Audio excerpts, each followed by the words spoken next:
Salve, salve, galera! Eu, professor Romulo Arantes, vocês e o Conecta Enem Uninova FAP, ajudando você a mudar de fase no Enem 2020. Vem comigo que eu tenho uma super dica. Vamos nessa!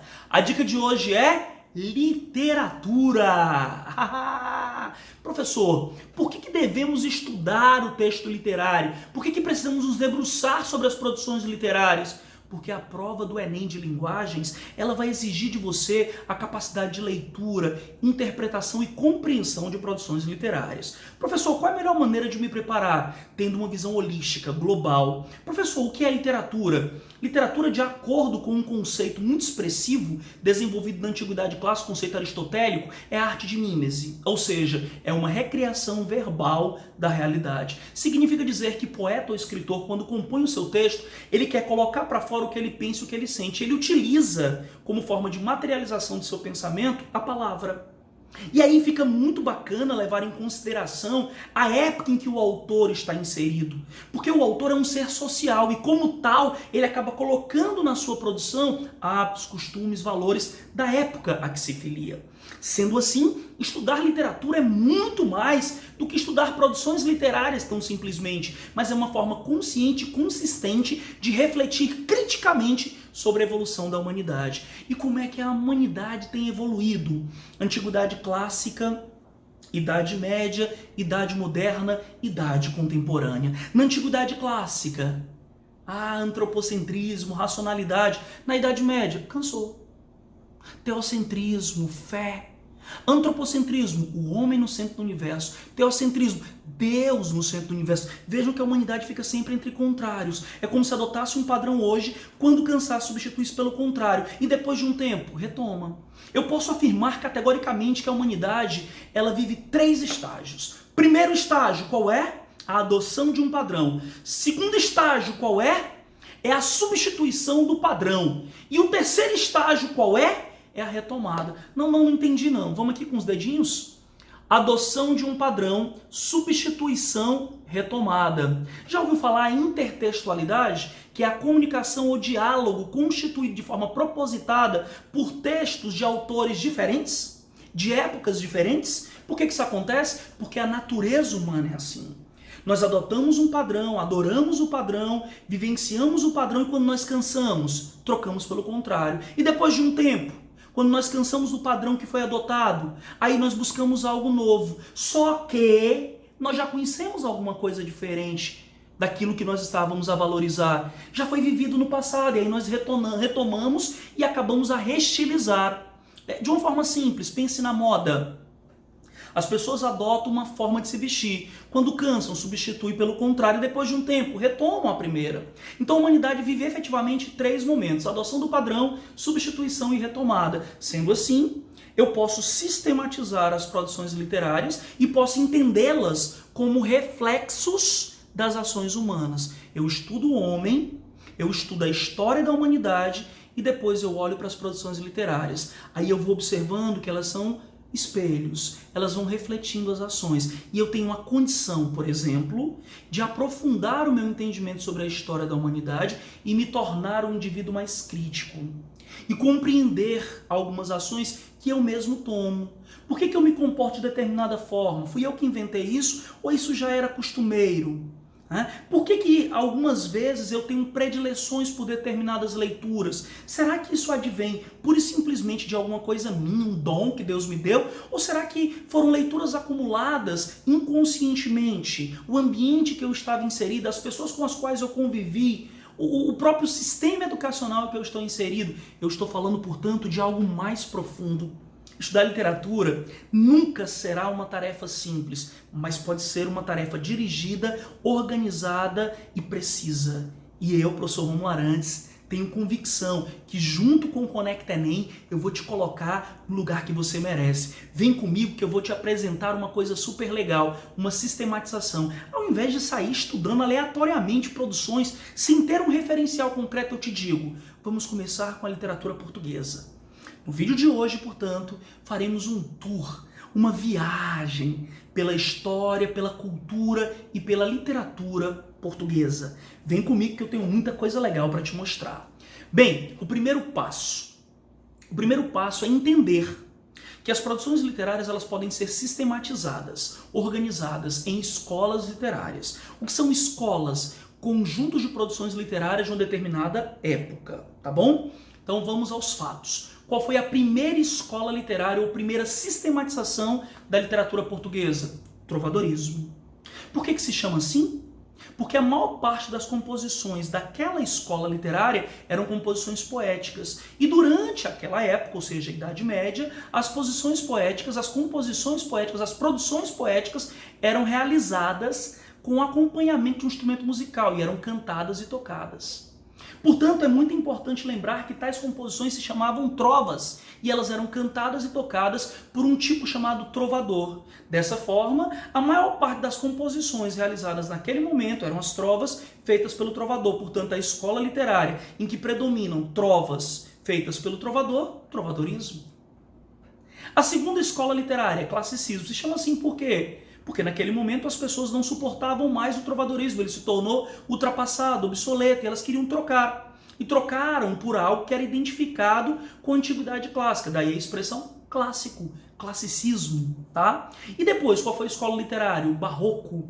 E ele foi construído com que intenção? Com a intenção de repudiar o classicismo e retomar dessa forma o trovadorismo. E por quê? Porque naquele momento, final do século XVI, a Igreja Católica perdia espaço para as religiões protestantes e reagiu com a Contra-Reforma, obrigando o homem do período a retomar a religiosidade, a retomar a fé. Dessa maneira, repudiam os valores clássicos, que eram racionais, e retomam valores medievais. E aí é uma identificação com o trovadorismo. E a expressão barroco advém de um termo espanhol, berrueco, que significa pérola sem forma definida. Característica essencial do período, a indefinição. Porque o homem vinha do classicismo definido pela razão e a igreja o obrigou a retroceder. Retomando a religiosidade, o homem ficou dividido entre a racionalidade e a religiosidade, entre a razão e a fé, entre os apelos materiais e os apelos espirituais. Ele ficou preocupado, ele se sentiu tenso, porque ele tinha convicção de que a vida era efêmera e ele não sabia como se posicionar. O seu lado racional dizia aproveita, carpe diem, mas o seu lado religioso dizia se você aproveita, você vive em pecado e consequentemente você vai para o inferno. E esse homem se tornou um turbilhão de dificuldade. Daí o termo barroco, que representa, portanto, essa indagação, essa interrogação e essa dúvida. A expressão representa uma pérola sem forma definida. Qual a ligação entre a pérola e o período? A indefinição. O homem dividido entre a razão e a fé. Quando é que isso acabou? No século XVIII, século das luzes, quando a humanidade, através do iluminismo, ela se encheu, mais uma vez, de racionalidade. Despreza, portanto, a arte barroca, caracterizada pela contradição, pela religiosidade e pelo rebuscamento, e opta por um modelo caracterizado pela definição, pela racionalidade e pela simplicidade. Como esse modelo ele se caracteriza pela negação ao barroco, ele retoma os valores clássicos. Por isso que o arcadismo está inserido em um movimento artístico conhecido como neoclassicismo.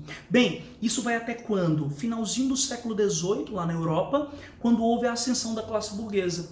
Como essa classe surgiu na Idade Média, ela repudia o arcadismo e retoma valores medievais. E aí vai ter identificação com o barroco, vai ter identificação com o trovadorismo, tá? Até quando? Segunda metade do século XIX, quando a humanidade observa as grandes desigualdades sociais e entende que as produções românticas eram produções idealistas, fantasiosas e alienadas, gerando inclusive alienação nas pessoas, que não tinham senso crítico e preferiam ficar tomando contato com história de amor e final feliz, quando poderiam refletir sobre a dura realidade da humanidade.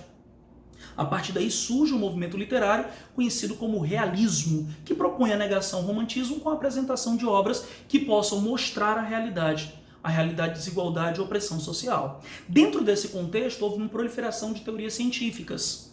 E nesse momento, os autores realistas entenderam que poderiam, além de denunciar os problemas sociais, resolvê-los através da ciência. E eles vão incorporar aos textos realistas, caracterizados pela dimensão de crítica, as teorias científicas em voga na época.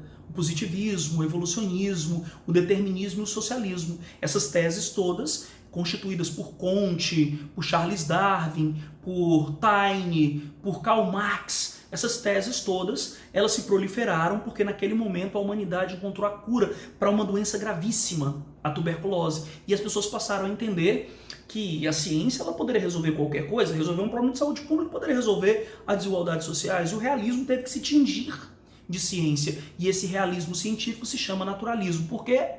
Tais autores, com um olhar científico em relação ao homem, à sociedade, veem um homem como um animal, analisando-o do ponto de vista biológico e natural. Daí o termo naturalismo, de natural. E o homem, em condições normais, é superior aos demais animais pela capacidade de raciocínio, mas quando passa fome, passa frio, quando sofre agressão, tende a perder sua capacidade de raciocínio e agir instintivamente, se nivelando aos demais animais. Dessa forma, o ser humano perdeu a sua capacidade superior e a tendência natural é desenvolver comportamentos anormais, absurdos, abusivos, o que gera cenas muito fortes, torpes e que impressionam todos nós. Então, a ideia dos caras era a complementação do realismo através das teorias científicas, que poderiam explicar os fenômenos sociais e resolvê-los. Detalhe, é muito importante lembrar que sempre que a humanidade ela cria uma grande expectativa e ela não se confirma, as pessoas elas tendem a ficar muito para baixo. E no final do século XIX, infelizmente, as desigualdades sociais não foram resolvidas pelas obras naturalistas e as pessoas chegaram à conclusão de que, infelizmente, o mundo não tinha solução. E resolveram mergulhar no pensamento místico religioso, que prometem às pessoas, os pensamentos místicos religiosos prometem às pessoas uma vida maravilhosa após a morte. A ideia de que a morte não é um fim, mas um recomeço, uma possibilidade de transcendência ou evolução. O nome do movimento literário, simbolismo, que surgiu para contrariar o realismo e o naturalismo. Contraria o realismo porque não apresenta dimensão social. E por que não apresenta? Porque o simbolista é um indivíduo arrasado, pessimista e negativo e entende que o mundo real não tem solução, é um caos. E nega também o naturalismo porque repudia a ciência e valoriza a religião como válvula de escape.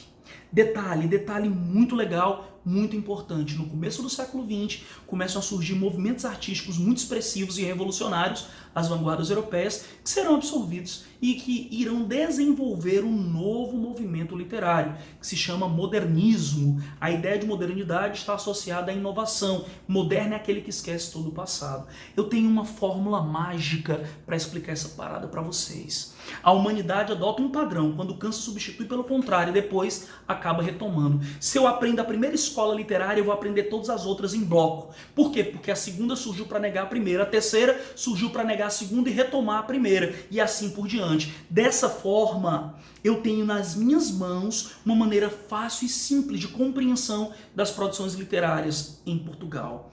A literatura portuguesa é constituída por 10 períodos, dentre os quais eu mencionei 9. Eu mencionei 9, está faltando um. O senhor pode explicar melhor, professor? Claro. A literatura portuguesa é constituída por 10 períodos literários, sendo 9 escolas literárias e um período de transição. Trovadorismo, primeira escola literária, classicismo, segunda escola literária. Entre o trovadorismo e o classicismo, situa-se o humanismo, que é um período de transição. Surge na decadência do trovadorismo e a ascensão do classicismo. Professor, o senhor pode explicar? É óbvio. As coisas não mudam de uma hora para outra. Nós não nascemos adultos, nós nascemos crianças. Nós temos um período intermediário entre a infância e a fase adulta, que é a adolescência. E o que é o adolescente? É um indivíduo que ainda não é adulto, mas já não é mais criança. Ele está num processo transitório. E a analogia mais fácil é essa. O humanismo, ele não é mais trovadorismo, mas ele ainda não é classicismo. Ele é um período de transição e se caracteriza pela dualidade, ou seja, tem resquício de um e antecipação do outro. Então, organizando perfeitamente. Primeira escola literária em Portugal, trovadorismo, seguido por humanismo, período de transição. Segunda escola literária em Portugal, classicismo. Não foi humanismo? Não, humanismo é um período de transição. Agora, organizando tudo perfeitamente, trovadorismo, humanismo, classicismo, barroco, arcadismo, romantismo, real naturalismo, simbolismo e modernismo. Essa é a organização. Pega aqui, 10 períodos, perfeito. Aí você lembra que dos 10 períodos nós temos 9 escolas literárias e um período de transição, que é uma situação excepcional, o período humanista. Perfeito? Tranquilo? Fechou comigo? Agora vamos dividir ou sistematizar em grupos, tá bom? Primeiro grupo, Era Medieval. São os períodos literários que surgiram durante a Idade Média, o trovadorismo e o humanismo. Depois, Era Clássica. uma referência aos períodos literários que se desenvolveram durante a Idade Moderna. E se chama Era Clássica porque são 3 períodos e dos 3, 2 retomam valores clássicos, o classicismo e o arcadismo ou neoclassicismo. Se são 3 e 2 retomam valores clássicos, há o predomínio da cultura clássica, por isso se chama Era Clássica. E por último, o terceiro grupo, Era Romântica ou Moderna, porque começa com o romantismo e termina com o modernismo. Fechou? Bem, depois dessa sistematização, você só precisa conviver com os conteúdos, tá? O trovadorismo foi a primeira escola literária. Se chama assim por quê? Porque as principais composições eram as trovas feitas pelo trovador. Humanismo por quê? Um período transitório de grande valorização dos feitos humanos. Classicismo por quê? A proposta de retomar os valores clássicos. Barroco por quê? Porque a expressão denominava uma pérola sem forma definida e a característica essencial do período é a indefinição. Arcadismo por quê? Porque os autores do século XVIII, impressionados com a cultura clássica, estudaram o mito da Arcádia e se impressionaram com o ideal de vida no campo, em contato com a natureza.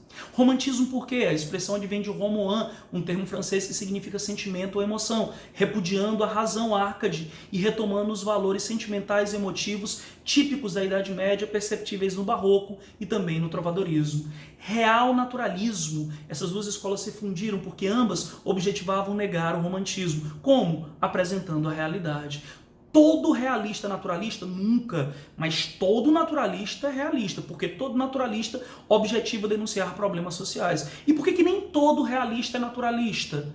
Porque nem todo realista utiliza as teorias científicas com o propósito de explicar e resolver os problemas sociais. As duas escolas são muito próximas, são gêmeas, são filhas do mesmo pai e da mesma mãe. Ambas surgiram na segunda metade do século XIX na França. O pai é o contexto histórico e a mãe é a França. Elas são muito parecidas, mas quando eu falo em crítica social é realismo. Quando eu falo em crítica social através da ciência é naturalismo. Simbolismo, para negar os dois, com o propósito de retomada do pensamento religioso, uma vez que a humanidade se tornou extremamente pessimista e negativa e entendia que o mundo não tinha solução, portanto aguardava a ideia da morte como possibilidade de evolução para um outro plano. E o modernismo, que objetivava negar todo mundo, que objetivava inovar. É uma coisa que eu acho legal, eu chamei de MI, que significa método intelectual, tá? Eu criei essa ideia para facilitar o estudo.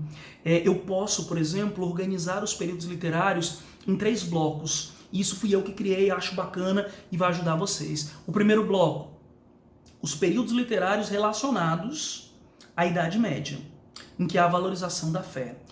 O segundo bloco, o contrário, aquelas escolas que surgiram para negar as que retomam valores medievais, ou seja, aquelas que valorizam a cultura clássica, que valorizam a razão, tá bom? E o terceiro bloco são as exceções. Vamos lá? Então vamos lá. Primeira escola, trovadorismo. Quem surgiu para negar o trovadorismo? Quem foi? O classicismo. Aqui, trovadorismo é fé, aqui, classicismo é razão. Bacana? Bacana, tranquilo? Então, trovadorismo, quem surgiu para negar o classicismo? Quem surgiu para negar o classicismo? Barroco. Então, trovadorismo, barroco, valores medievais. Quem surgiu para negar o barroco? O arcadismo. Então, o arcadismo e o classicismo, valores clássicos. Bacana? Quem surgiu para negar o arcadismo? O romantismo. Então, o romantismo, barroco e trovadorismo estão no mesmo bloco. Bacana? Quem surgiu para negar o romantismo? O realismo e o naturalismo. Então, arcadismo. Olha só, arcadismo, né? Quem mais? Classicismo e real naturalismo estão no mesmo bloco, que é o bloco clássico. Tranquilo? Professor, e quem são as exceções? O humanismo, porque não pertence a um bloco e ao outro, pertence aos dois, uma vez que é um período de transição, e o modernismo, porque sempre que uma escola surge, ela quer negar a anterior. Mas os modernos, no começo do século XX, olharam para trás e perceberam que ninguém negava ninguém, ficava sempre repetindo a mesma coisa. Sacou? Pegou a visão? Vem comigo então. Os slides que vocês podem acessar na plataforma mostram para vocês em detalhes cada um dos períodos, quando se desenvolveu aspectos mais importantes. E os slides também, eles apresentam uma complementação muito legal com os principais ícones da literatura portuguesa, tá? Por exemplo, lá no trovadorismo, quem é o grande nome? Dom Diniz. No humanismo, quem é o grande nome? Gil Vicente. No classicismo, Camões. No barroco, Padre Antônio Vieira. No arcadismo, Bocage. No romantismo, na primeira geração do romantismo português, Almeida Garré. Na segunda geração do romantismo português, Camilo Castelo Branco. Na terceira geração do romantismo português, Júlio Diniz. O real naturalismo português, o grande nome, Eça de Queiroz. O simbolismo português, Camilo Peçanha. E o grande nome do modernismo português, Fernando Pessoa. E é com ele, com o grande Fernando Pessoa, que eu finalizo o meu estudo. É com ele, o grande Fernando Pessoa, que eu finalizo com uma mensagem de otimismo, para que você não esqueça, nós estamos juntos e nós vamos vencer.